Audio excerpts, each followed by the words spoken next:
everyone, welcome back. So in this video I'm going to discuss MSc in Thapar University. इससे पहले मैंने डिस्कस किया था MSc in Punjab university and फिर मैंने डिस्कस किया था MSc in दिल्ली यूनिवर्सिटी. उन वीडियोस का लिंक आपको डिस्क्रिप्शन में मिल जाएगा. अगर आपको कोई भी डाउट हो you can follow me on Instagram, वहां पूछ सकते हो फ्रैक्शन वर्ल्ड केमिस्ट्री, और you can also send me a mail on fractionworld97@gmail.com. इनका लिंक आपको डिस्क्रिप्शन में भी मिल जाएगा. So Thapar university is a private university. तो आप सभी सोच रहे हो मैं प्राइवेट यूनिवर्सिटी की क्यों बात कर रही हूँ. तो कुछ if in case you are not able to get into IITs और NITs और central universities, that too good वाली अच्छी वाली सेंट्रल यूनिवर्सिटीज, अगर नहीं हो पाया, ठीक है, स्टेट यूनिवर्सिटी अच्छी वाली में नहीं हो पाया, तो I would say Thapar university is a very good option, right. क्यों है अच्छी ऑप्शन, ये सारे पॉइंट्स डिस्कस करेंगे. पहले ये डिस्कस कर लेते हैं ये है कहाँ पे. तो थापड़ यूनिवर्सिटी पटियाला में है, that is in Punjab. So Thapar university engineering के लिए बहुत अच्छी मानी जाती है. इनफैक्ट जेई मेन में अच्छा स्कोर करने वालों को भी अच्छी फील्ड में नहीं मिल पाती. तो MSc के लिए भी ये इतनी अच्छी है. तो अगर मैं बात करूं प्राइवेट यूनिवर्सिटी और प्राइवेट यूनिवर्सिटी की तरह यहाँ पे ऐसा नहीं होगा कि NMR नहीं है या मास स्पेक्ट्रोस्कोपी नहीं है, तो हर कुछ आपको यहाँ पे मिलेगा. तो स्टार्ट करते हैं पहले एडमिशन प्रोसीजर से. सो एडमिशन की बात करें, यहाँ पे MSc का कोई एंट्रेंस नहीं रहता, आपकी मेरिट बेस पे सिलेक्शन होती है. तो क्या आपके सिर्फ BSc के मार्क्स कंसिडर होंगे? बिल्कुल नहीं.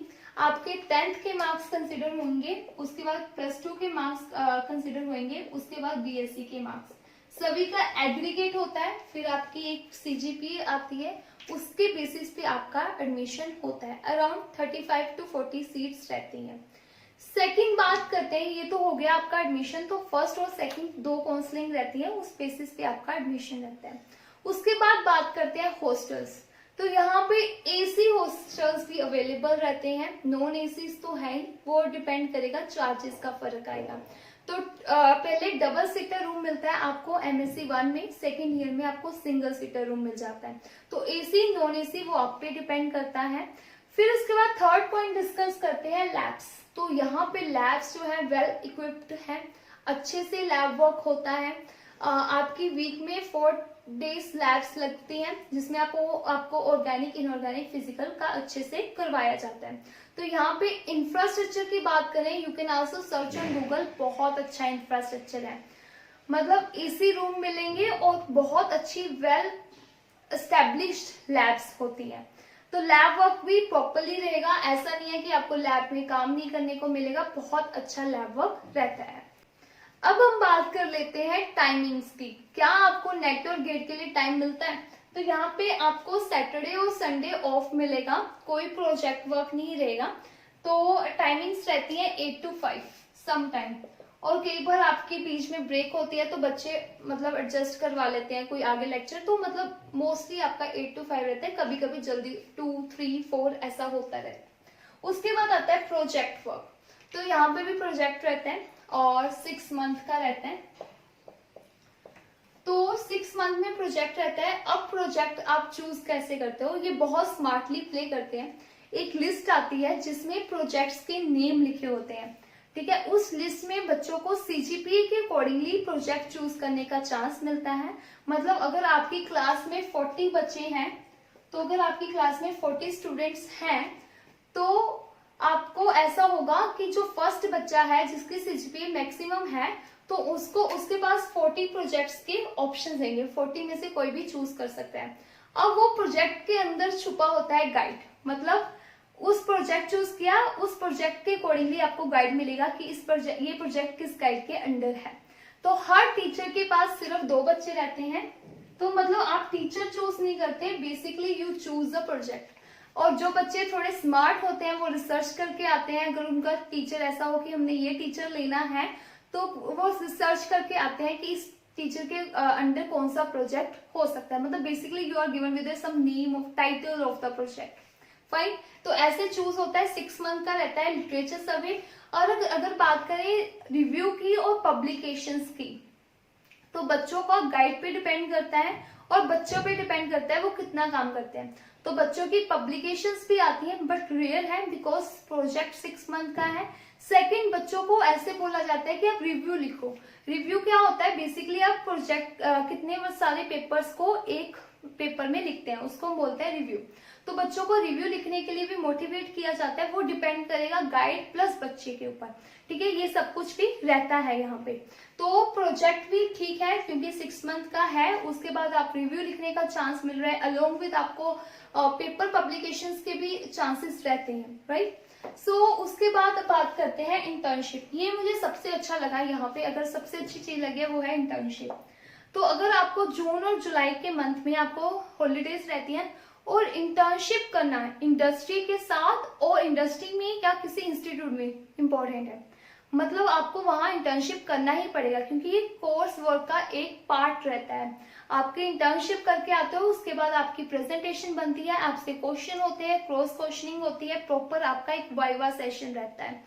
तो इंटर्नशिप बच्चे जो है, फिर यहाँ पे जिससे मैंने बात की है जो थापड़ यूनिवर्सिटी की, तो उसने इंटर्नशिप की थी, सभी बच्चे करते हैं। तो मैंने पूछा था वहां पे आईएससी में, आईआईटीज में इंटर्नशिप करते हैं बच्चे, फॉर्म्स फिल करते हैं बच्चे, टीचर्स वहां पे गाइड करते हैं बच्चों को, यहाँ करो, रिकमेंडेशंस देते हैं बच्चों को अच्छी अच्छी। ठीक है, तो मतलब उनके कनेक्शंस भी रहते हैं, तो बच्चों को कहीं ना कहीं वो इंटर्नशिप के लिए लगा देते हैं। तो बच्चों को वाइवा देना पड़ता है। सो इससे क्या होता है, उनकी काफी ज्यादा प्रैक्टिस होती है कि ऐसी चीजों को कैसे मतलब कैसे काम होता है एक्चुअली इंडस्ट्रीज में, आईआईटीज के साथ अच्छा कनेक्शंस बनता है। ठीक है, तो अगर समहाउ आप आईआईटीज में नहीं जा पाए तो इसके थ्रू आप जा सकते हो, और आप अच्छी यूनिवर्सिटीज में नहीं ले पाए एडमिशन तो Thapar university is a good option, क्योंकि यहाँ पे इंटर्नशिप का इतना अच्छा ऑप्शन रहता है कि आपके कोर्स में ही इंक्लूडेड है, बच्चों को करना ही पड़ेगा। उसके बाद आता है इंटर्नशिप की। हाँ, मैंने आपको इम्पोर्टेंस भी बताई थी, आपके फिर कनेक्शंस बनते हैं, तो वो इम्पोर्टेंस ऑफ इंटर्नशिप की वीडियो भी आपको डिस्क्रिप्शन में मिल जाएगी, जाके चेक कर सकते हो अगर करना चाहते हो। उसके बाद पीएचडी, और सबसे अच्छी बात मुझे यहाँ पे लगी दूसरी है पीएचडी। समहाउ आप नेट नहीं क्लियर कर पाए, जेआरएफ, राइट, और आपका गेट भी इतने अच्छे से रैंक से नहीं हुआ, लेकिन आपका गेट है लेकिन नेट, जेआरएफ नहीं है और नेट है, या कुछ भी नहीं है, मान लो आपका नेट है, नेट नहीं है, या नेट एलएस है, या गेट है जिसका स्कोर ज्यादा है जिसकी वजह से आप आईआईटी में स्कोर कम है, रैंक ज्यादा है जिसकी वजह से आप आईआईटी में एडमिशन नहीं मिल पाया, तो फिर भी यहाँ पे विदाउट नेट भी फेलोशिप मिलता है, और विदाउट विद नेट और गेट तो फेलोशिप मिलता ही है।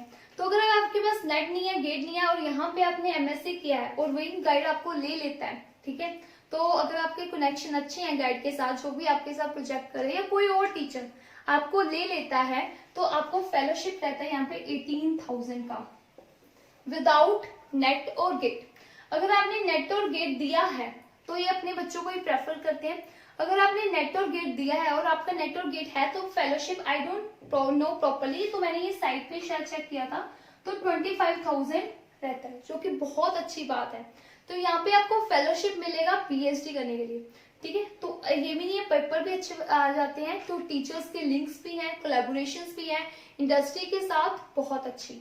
उसके बाद आता है वर्कशॉप्स। तो यहाँ पे वर्कशॉप्स जो है वो लगती रहती हैं, जैसे आपको प्रेजेंटेशन स्किल्स इंप्रूव करने के लिए, कम्युनिकेशन स्किल्स इंप्रूव करने के लिए, मतलब टीचर बहुत हेल्प करते हैं, टीचर बहुत गाइड करते हैं कैसे आप इंप्रूव कर सकते हो कम्युनिकेशन स्किल्स, कैसे आप अपनी डांसिंग करना चाहते हो, अगर डांसिंग के लिए वर्कशॉप लगती है जो कि फ्री रहता है, आपकी फीस में इंक्लूडेड रहता है। उसके बाद ड्राइंग की वर्कशॉप लगती है, तो ऐसे ऐसे वर्कशॉप्स भी लगती रहती हैं। उसके बाद आता है तो प्लेसमेंट। तो प्लेसमेंट का मुझे इतना नहीं पता चल पाया बिकॉज जिससे मैंने पूछा था उनकी बार कोविड आ गया था। तो प्लेसमेंट सेल इसका मुझे पता लगा है कि आकाश आती है, एक चैट का बारे में पता चला है, ठीक है। तो वो डिफरेंट रहता है हर साल, क्योंकि वो प्लेसमेंट सेल का जो भी कोऑर्डिनेटर रहता है उस पर डिपेंड करता है।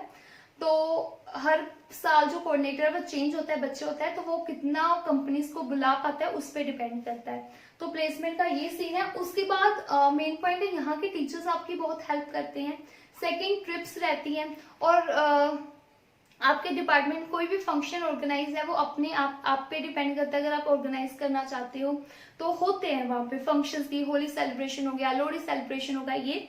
और जिससे मैंने बात की थी उन्होंने बताया कि वो पालमपुर गए थे एक CSIR की लैब विजिट करने, तो ऐसी ही चीजें भी रहती हैं। तो ये सब था। और इसका मुझे एक डिसएडवांटेजेस लगा, वो है फीस। यहाँ की फीस बहुत ज्यादा है as compare to other universities. तो आप फीस को चेक कर लेना, मतलब मुझे तो ज्यादा लगी, अराउंड 50,000 है, जो कि हर साल चेंज होती है। तो you can check on the site.